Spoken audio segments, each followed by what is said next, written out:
केंद्र सरकार ने अंतर्राष्ट्रीय और घरेलू स्तर पर लगातार बढ़ती गेहूं की कीमतों को संभालने के लिए शनिवार को बड़ा फैसला किया। डीजीएफटी की अधिसूचना में कहा गया कि सभी तरह के गेहूं के निर्यात पर तत्काल प्रभाव से रोक लगाई जा रही है।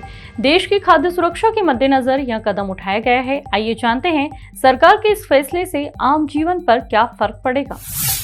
सरकार के गेहूं का निर्यात तुरंत रोकने से सबसे बड़ा प्रभाव इसकी कीमत पर पड़ेगा, जो कि इस समय अंतर्राष्ट्रीय स्तर पर 40% तक बढ़ चुकी है।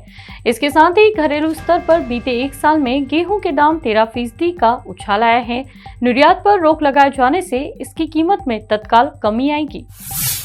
गेहूं की किल्लत और बढ़ती कीमतों के कारण बीते कुछ हफ्तों से स्थानीय बाजारों में गेहूं के आटे की कीमतों में जोरदार तेजी देखने को मिली है। इस फैसले से आटे के दाम गिरेंगे और आम जनता को बड़ी राहत मिलेगी। रिपोर्ट के अनुसार अप्रैल में गेहूं के आटे का अखिल भारतीय मासिक औसत खुदरा मूल्य 32.38 रुपए प्रति किलोग्राम था, जो कि जनवरी 2010 के बाद से सबसे अधिक है।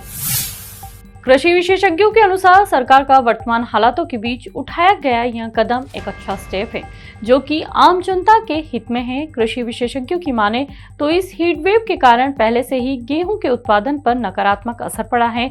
उन्होंने कहा कि निर्यात ज्यादा होने के कारण देश की खाद्य सुरक्षा का प्रबंधन ठीक ढंग से नहीं हो पा रहा था। प्राइवेट सेक्टर बेलगाम घोड़े की तरह हो गए हैं और इसका उदाहरण ये है कि 4 साल के भीतर गेहूं की कीमत में जितना इजाफा हुआ है, उससे 5 गुना ज्यादा तेजी आटे की कीमतों में आई है।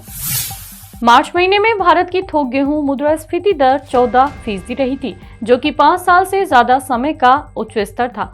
गेहूं की कीमतों में गिरावट आने पर इस मोर्चे पर भी राहत मिलेगी। इससे घरेलू स्तर पर बढ़ती कीमतों को नियंत्रित करने में मदद मिलेगी।